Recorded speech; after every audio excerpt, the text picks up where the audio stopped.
వేద పండితులచే శుభకార్యాలు పూజలు హోమాలు జాతకాలు ఆఫీస్ పూజలు చేయించుట కొరకు పూజారీస్.com. నమస్కారం, సుమన్ టీవీకి స్వాగతం.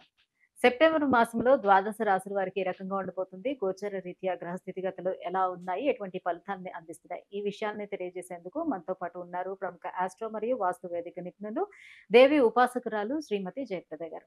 అమ్మ నమస్కారం. నమస్తే అమ్మ, శ్రీమాత్రే నమః. అమ్మ, ద్వాదశ రాశుల వారికి ఎలా ఉండబోతుందో తెలుసుకునే ముందు ఈ మాసం గ్రహ స్థితిగతులు ఎలా ఉన్నాయి, ఎటువంటి ఫలితాలను ఇస్తున్నాయి ఒకసారి తప్పకుండా నాన్న. తెలియజేస్తారా? మనకి గోచారంలో మనకు తెలిసిన విషయాలు ఆల్రెడీ, ఎందుకంటే బలయ్య గ్రహాలన్నీ పెద్ద పెద్ద గ్రహాలందరూ కూడా సంవత్సరం దాకా కథలో కనుక వాళ్ళందరూ అలాగే ఉన్నారు. సో రాహు వచ్చి మీన రాశిలోని, గురువు వచ్చి వృషభ రాశిలోని, కేతు వచ్చేసి కన్యా రాశిలోని, శని భగవానుడు వక్రించి కుంభరాశిలో ఉన్నారు. ఈ 4 గ్రహాలు ఏవైతే మనకు పెద్ద పెద్ద గ్రహాలు ఏవైతే ఉన్నాయో ఇవి ఉండగా మాస గ్రహాలు మారుతూ ఉంటాయి. సో శుక్రుడు, రవి, బుధుడు, కుజుడు వీళ్ళు మార్పు అనేది ఉంది. ఈ మార్పు వల్లే మనం మాస ఫలితాలు అనేది చెప్పుకుంటూ ఉంటాం. కాకపోతే వీటి ప్రభావం అనేది ఎంత వరకు ఉంటుందంటే చాలా తక్కువ వరకే ఉంటుంది ప్రభావం. ఎక్కువగా తీసుకోవాల్సింది ఏంటంటే రాహు ఎక్కడున్నాడు, కుజుడు ఎక్కడున్నాడు, మనకి గురువు ఎక్కడున్నారు, కేతు ఎక్కడున్నారు, తర్వాత శని భగవానుడు వీళ్ళు ఎక్కడున్నారో చూస్తే దాన్ని బట్టి మనకి జరిగే ఎక్కువ అంటే మేజర్ జరిగే విషయాలన్నీ కూడా వాటి వల్లే. చిన్న చిన్న విషయాలకి మాస ఫలితాలు మనం చూసుకోవడం వల్ల ఏంటంటే చిన్న చిన్న కార్యక్రమాలకి చిన్న చిన్న విషయాలు తెలుసుకోవడానికి పనిచేస్తున్నారు.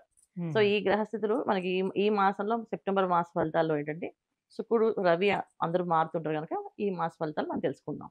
అంటే ఈ సంవత్సరంలో నాకు గురువు బాగున్నాడు, లేకపోతే శని బాగున్నాడు, ఉచ్చ స్థితిలో బాగున్నారు అని అనుకోవడానికి లేకుండా మళ్ళీ ప్రతి మాసం కూడా మారే చిన్న గ్రహాలు ఏవైతే ఉన్నాయో కుజుడు, శుక్రుడు, మీరు చెప్పినట్టు బుధుడు, రవి వీటిని కూడా చూసుకొని దాన్ని బట్టి ఫలితాలు అనేవి వస్తూ ఉంటాయి. ఖచ్చితంగా, ఎందుకంటే గోచార ఫలితాలు అనేది అందరికీ వర్తిస్తాయి.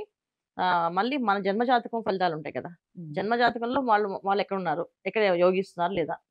సో దానివల్ల మనం ఫస్ట్ జాతకం చూసుకుని మన జన్మజాతకమే, జాతకంలో ఉండే పరిహారాలు దాంట్ వల్ల వచ్చే దశలు తప్ప గోచార ఫలితాలని తక్కువ పర్సెంటేజ్. సో గోచార ఫలితం ఎక్కడి దగ్గర తీసుకోవాలంటే 10% తీసుకోవాలి చెప్తాను నేను.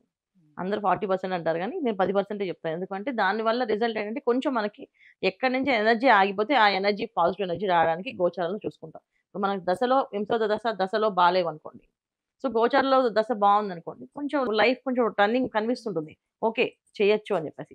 దానికోసం మనం ఈ గోచార ఫలితాలు అనేది చూసుకోవడం, తర్వాత మాస ఫలితాలు చూసుకోవడం. మన జాతకంలో జన్మ జాతకంలో కుజుడు ఎక్కడున్నారు, రవి ఎక్కడున్నారు, సో వాళ్ళు బేస్ బట్టి మన మాస ఫలితాల్లో జరిగే మార్పులు మనకు కొంచెం రిజల్ట్ కనిపిస్తుంది. సో దానివల్ల చూసుకుంటాం అనమాట. అమ్మ, కుంభరాశి వారికి ఈ సెప్టెంబర్ మాసం ఎలా ఉండబోతుంది, వీరికి గ్రహాల స్థితిగతులు ఎలా ఉన్నాయి, ఏ గ్రహాలు అనుకూలిస్తున్నాయి, ఏ గ్రహాలు ప్రతికూల ఫలితాలను అందిస్తున్నాయి తెలియజేస్తారా? తప్పకుండానన్నా.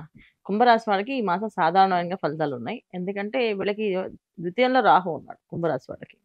శని భగవాన్ వాళ్ళ రాశిలోనే వక్రించి ఉన్నారు. అందువల్ల ఎప్పటి నుంచో వీళ్ళకు ఉండే కొంచెం బద్ధకము, కొంచెం ఇబ్బంది, అన్ఈజీగా ఉండడము, ఏ పని అవ్వకపోవడము, చికాకు ఇవన్నీ డిఫరెంట్గా నడుస్తూ ఉన్నాయి. కాస్త ఈ మాసంలో కొంచెం ఊరటగా వాళ్ళకి కొంచెం ఫాస్ట్గా వెళ్ళే అవకాశం ఉంటుంది. ఎందుకంటే వీళ్ళకి సప్తమ స్థానంలో రవి బుధుడు కలిసి ఉండడం వల్ల పాజిటివ్ ఎనర్జీస్ కొంచెం ఫాస్ట్గా వెళ్ళే అవకాశాలు ఉంటాయి, బాగుంటుంది. కొన్ని ఏ విషయాల్లో ఫాస్ట్ ఉంటుందంటే ఉద్యోగాల విషయంలో, తర్వాత మారే విషయంలో, అంటే ఉద్యోగాలు బదిలీలు రావడం కానీ ప్రమోషన్లు రావడం కానీ జరిగే దాంట్లో, కొన్ని వ్యాపారస్తులు కొంత వ్యాపారంలో కొంచెం మెరుగులు దిద్దుకోవడం కానీ, అంటే ఇలా కాకుండా ఇలా ఈ విధంగా చేస్తే బాగుంటుందేమో అని ఒక ఐడియాస్ రావడం కానీ ఇది చేసుకోవడంలో బాగుంటుంది.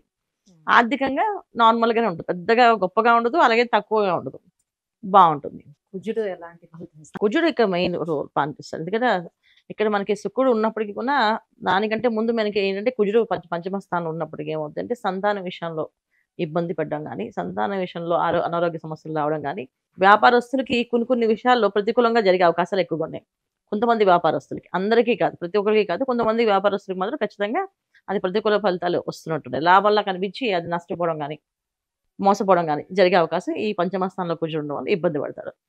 రిలేషన్షిప్లో ఉన్న డిస్టర్బెన్సెస్ ఏంటంటే ఎవరైనా పెళ్లి చేసుకుందా అని ఒక ఏర్పాటు చేసుకొని ఆ పెళ్లి పిడాకులు చేసుకునే అవకాశం ఉంది ఈ మాసంలో. అనుమానానికి పోయి కాదు ఇది కరెక్ట్ కాదేమో అనుకుని ఏదో అపోహలు వెళ్ళిపోయి ఇబ్బంది పడి అది వద్దు మాకు ఈ పెళ్లి అవుతుందని క్యాన్సిల్ చేసుకోవడం, ముహూర్తాలు పెట్టుకుని పెళ్లి చేసుకున్న దాకా వెళ్ళి వాళ్ళు ఆపేసుకోవడం అనేది జరుగుతుంటుంది. ఇది వివాహ ప్రయత్నాలు మానుకుంటే బెటర్ అంటారా? వివాహ ప్రయత్నాలు కంటిన్యూ చేయాలన్న, మానకూడదు. సో ఏదో ఒక అనుమానం వచ్చి అది కాదు ఇది కాదు అని అనుకుని బయటపడి మోసపోవడం తప్ప అది నిజంగా ఆ ప్రాబ్లం కాదు.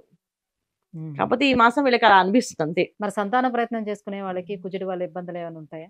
సంతాన ప్రయత్నం బానే ఉంటుంది. ఇబ్బంది కాదు. సంతానం వల్ల వచ్చే ఇబ్బందులు ఉంటాయి. సో, ఆల్రెడీ సంతానం ఉన్న వాళ్ళకి ఆ అనారోగ్య సమస్యలు రావడం, లేతే ఇబ్బంది పడడం, లేతే వాళ్ళకి వీసా, పాస్‌పోర్ట్స్ అరేంజ్ అవ్వకపోవడం, ఎడ్యుకేషన్ లోన్స్ పెడితే ఆ లోన్స్ రాకపోవడం. సో, వాళ్ళు కొంచెం బాగా డిస్టర్బ్ అయ్యి, అయ్యో! ఎలా వీడికి ఏం చేస్తే సెట్ అవుతుంది? లేదా ఈ అమ్మాయికి ఏం చేస్తే సెట్ అవుతుందనడం, లేతే పెళ్లి సంబంధాలు చూస్తుంటే సంబంధాలు కుదరకపోవడం, నచ్చిన వాళ్ళకి వీళ్ళకి సెట్ అవ్వకపోవడం. ఇలాంటివన్నీ కొంచెం సంతానంతో వచ్చే ఏవైతే ఇబ్బందులు ఉన్నాయో అవన్నీ వీళ్ళు ఫేస్ చేస్తారు ఈ మాసం అంతా. ఆర్థికంగా పర్వాలేదు గానీ, మిగతా విషయాల్లో వీళ్ళకి కొంచెం మానసికంగా ఇబ్బందులు. తర్వాత వీళ్ళకి ఉండే మెయిన్ అంటే ఎప్పుడైతే అష్టమంలో మళ్ళీ రవి మారుతాడో, అప్పటి నుంచి వీళ్ళకి కొంచెం అనారోగ్య సమస్య. అంటే టెన్షన్ ఆటోమేటిక్‌గా మనకి ఇంట్లో పిల్లలకి సరిగ్గా లేకపోతే ఆటోమేటిక్ టెన్షన్ పడతాం కదా! ఖచ్చితంగా వీళ్ళకి ఆ అనారోగ్య సమస్య అనేది వచ్చే అవకాశం ఉంది. సో, వీళ్ళు కూడా చేయాల్సిన పరిహారాలేంటి ఆంజనేయ స్వామికి ప్రదక్షిణాలు, హనుమాన్ చాలీసా చదువుకోవడము, పిల్లలకి ఆదివారం పూట టెంపుల్ ఖచ్చితంగా తీసుకెళ్ళడం. అంటే ఏ షికారుకో, బయటకో వెళ్ళకుండా ఈ మాసంలో వచ్చారు ఎన్ని ఆదివారాలు అన్ని ఆదివారాలు గుడికి తీసుకెళ్ళడం, ప్రదక్షిణాలు చేయడం, శివాలయం గాని, తర్వాత వైష్ణవాలయాన్ని గాని వెళ్ళడమే వీళ్ళు. అమ్మ, కుంభరాశి వారికి సెప్టెంబర్ మాసం ఎలా ఉండబోతుంది? ఏ ఏ గ్రహాలు వీళ్ళకు ప్రతికూలంగా ఉన్నాయి? దానికోసం ఎటువంటి దైవారాధన చేసుకోవాలి? ఈ విషయాన్ని తెలియజేసినందుకు ధన్యవాదాలు. నమస్తే అమ్మ. శ్రీమాత్రే నమః.